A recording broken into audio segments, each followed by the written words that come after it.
ਕੀ ਤੁਸੀਂ ਜਾਣਦੇ ਹੋ ਭਿੰਡੀ ਤੇ ਚਿਕਨ ਇਕੱਠੇ ਜਦੋਂ ਮਿਲਦੇ ਨੇ ਤਾਂ ਜ਼ਾਇਕਿਆਂ ਦੀ ਦੁਨੀਆ ਵਿੱਚ ਇਨਕਲਾਬ ਆ ਜਾਂਦਾ ਹੈ। ਅੱਜ ਮੈਂ ਬਣਾਵਾਂਗੀ ਉਹ ਡਿਸ਼ ਜਿਹੜੀ ਹਰ ਨਿਵਾਲੇ ਨੂੰ ਯਾਦਗਾਰ ਬਣਾ ਦੇਵੇ। ਨਾ ਸਕਿਪ ਕਰਿਓ ਕਿਉਂਕਿ ਹਰ ਲਮਹਾ ਹੀ ਖਾਸ ਹੈ। ਬਿਸਮਿਲ੍ਲਾਹਿਰਰਹਿਮਾਨਿਰਰਹੀਮ। अस्सलामु अलैकुम। खुश आमदीद जी आया ਨੂੰ ਤੁਹਾਡੇ ਆਪਣੇ ਚੈਨਲ ਸਕਾਈ ਰੈਸਪੀ ਤੇ। ਅੱਜ ਦੀ ਰੈਸਪੀ ਸ਼ੁਰੂ ਕਰ ਲੈਂਦੇ ਹਾਂ। हाफ के जी भिंडी ले ली है मैं, धो के खुश्क करके इन्हों इस तरह कट लिया। इन्ने बड़े साइज़ च तुसी कटना है, ये मीडियम साइज़ आ। अगर तुसी चाहो तो थोड़ा जिहा बड़ा कर सकते हो। गरम तेल दे विच असीं इन्हां नूं फ्राई करने लई पा देना। तेल गरम होना चाहिए। और ये एक टिप तुसी याद रखियो कि भिंडियां नूं जदों कटना ना धो के ते भिंडियां खुश्क होणियां चाहिदियां।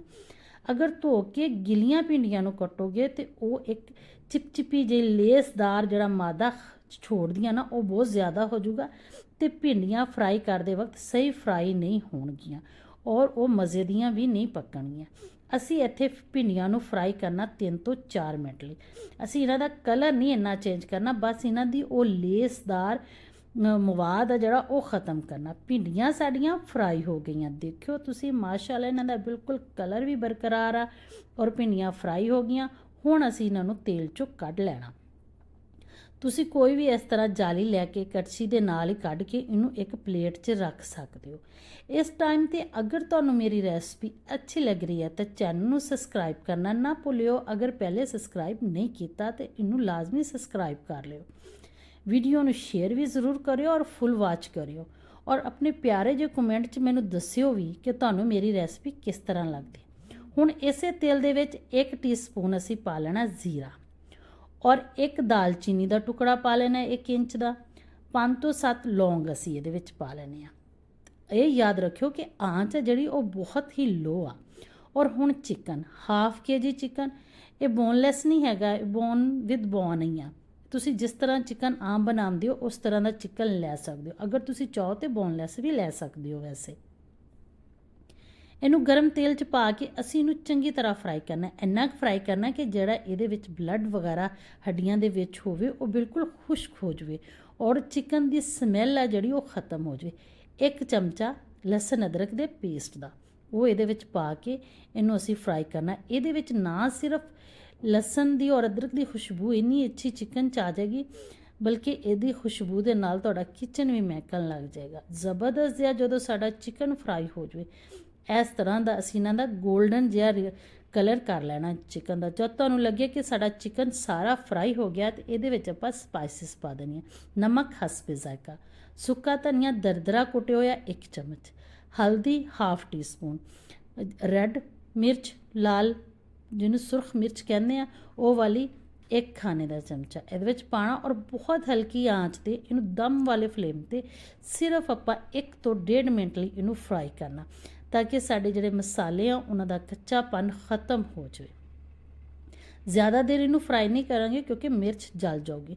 3 अदद मीडियम साइज़ के प्याज और 3 अदद ही टमाटर मीडियम साइज़ के वो कट के बारीक चॉप किए हुए ने। तकरीबन बहुत बड़े बड़े स्लाइस के प्याज कट्टे हुए नहीं है क्योंकि सब्ज़ी नू कटना ही खूबसूरती आ और खूबसूरत तरीके नाल कटी हुई सब्ज़ी ही पक्की हुई जायके विच मज़े दी लगदी है।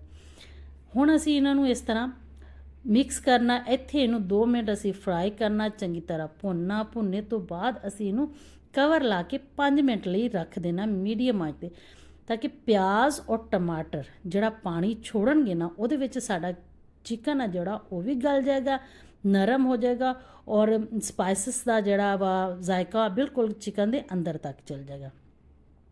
5 मिनट मैनू हल्की आंच ते पकाया। 5 मिनट तो बाद तुसी इहदी कंडीशन देखो, माशाअल्लाह देखो जी बहुत ही ज़बरदस्त सी खुशबू आ रही है।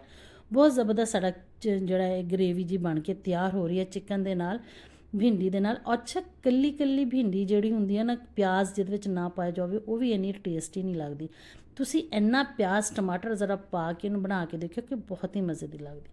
असीं फिर इहनूं 2 मिनट लई कवर ला के रख देना। मैनूं लगदा सी कि हजे मसाले ने घी नहीं छोड़िया, हुण इहने घी छोड़ दिता। देखो तुसी किनारियां ते इहदा जिहड़ा पानी आ वो खुश्क हो गया। भिंडी असीं इहदे विच उदों शामिल करनी आ जदों प्याज और टमाटर दा पानी खुश्क हो जावे ਕਿਉਂਕਿ ਅਗਰ ਟਮਾਟਰ ਔਰ ਪਿਆਜ਼ ਦਾ ਪਾਣੀ ਵਿੱਚ ਹੋਇਆ ਨਾ ਤੇ ਫਿਰ ਭਿੰਡੀ ਨਰਮ ਹੋ ਕੇ ਟੁੱਟ ਜਾਊਗੀ। ਹੁਣ ਜੋ ਭਿੰਡੀ ਅਸੀਂ ਫਰਾਈ ਕਰਕੇ ਰੱਖੀ ਆ ਉਹ ਅਸੀਂ ਇਹਦੇ ਵਿੱਚ ਪਾ ਦੇਣੀ ਆ ਔਰ ਸਾਰੀਆਂ ਭਿੰਡੀਆਂ ਇਹਦੇ ਵਿੱਚ ਪਾ ਕੇ ਇਹਨੂੰ ਅਸੀਂ ਮਿਕਸ ਕਰਨਾ ਆ। ਇਹਨੂੰ ਬੇਧੜਕ ਹੋ ਕੇ ਮਿਕਸ ਕਰੋ, ਇਹ ਬਿਲਕੁਲ ਵੀ ਨਹੀਂ ਟੁੱਟੇਗੀ ਔਰ ਬਿਲਕੁਲ ਵੀ ਇਹਦਾ ਉਹ ਨਹੀਂ ਹੋਏਗਾ। ਅੱਛਾ, ਭਿੰਡੀ ਪਕਾਣੇ ਵਕਤ ਇੱਕ ਚੀਜ਼ ਦਾ ਖਿਆਲ ਰੱਖਿਓ, ਅਗਰ ਕੜਾਈ ਵਿੱਚ ਭਿੰਡੀ ਪਕਾਓਗੇ ਨਾ ਤਾਂ ਬਹੁਤ ਮਜ਼ੇ ਦੀ ਬਣੂਗੀ ਔਰ ਕਦੇ ਟੁੱਟੇਗੀ ਵੀ ਨਹੀਂ। ਭਾਵੇਂ ਇਹਨੂੰ ਤੁਸੀਂ 20 ਦਫਾ ਵੀ ਗਰਮ ਕਰੋਗੇ ਤੇ ਇਹ ਟੁੱਟੇਗੀ ਨਹੀਂ, ਹਲਵੇ ਦੀ ਤਰ੍ਹਾਂ ਨਹੀਂ ਬਣੇਗੀ। ਲੇਕਿਨ ਅਗਰ ਤੁਸੀਂ ਇਹਨੂੰ ਪਤੀਲੇ 'ਚ ਪਕਾਓਗੇ ਤਾਂ ਥੋੜਾ ਜਿਹਾ ਖਿਆਲ ਰੱਖਣਾ ਪਏਗਾ।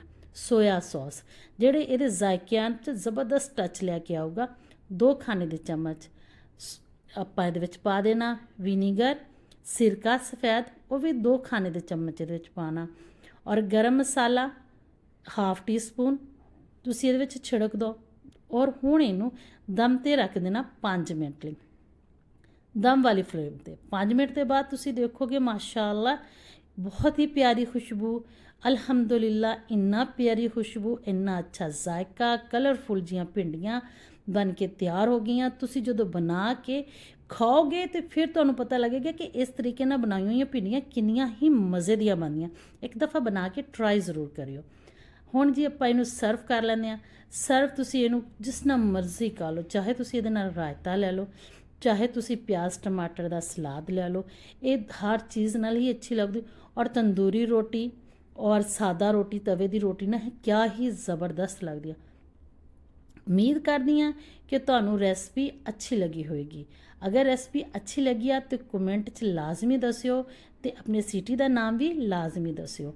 ਹੁਣ ਤੁਸੀਂ ਇਹਦੀ ਫਾਈਨਲ ਲੁੱਕ ਦੇਖ ਕੇ ਜ਼ਰੂਰ ਜਾਇਓ। ਅਗਰ ਤੁਸੀਂ ਚਾਹੁੰਦੇ ਹੋ ਕਿ ਮੈਂ ਕੋਈ ਨੈਕਸਟ ਰੈਸਪੀ ਬਣਾਵਾਂ ਤੇ ਕਿਹੜੀ ਰੈਸਪੀ ਬਣਾਵਾਂ, ਅਗਰ ਤੁਸੀਂ ਕੋਈ ਖਾਸ ਰੈਸਪੀ ਮੇਰੇ ਕੋਲ ਪੁੱਛਣਾ ਚਾਹੁੰਦੇ ਹੋ ਤੇ ਉਹ ਕਮੈਂਟ 'ਚ ਜ਼ਰੂਰ ਮੈਂਸ਼ਨ ਕਰਿਓ। ਇਹਦੇ ਨਾਲ ਹੀ ਤੁਸੀਂ ਆਪਣਾ ਰੱਖਿਓ ਖਿਆਲ। ਮੈਨੂੰ ਦਿਓ ਇਜਾਜ਼ਤ, ਅੱਲਾ ਸੋਨੇ ਦੇ ਹਵਾਲੇ।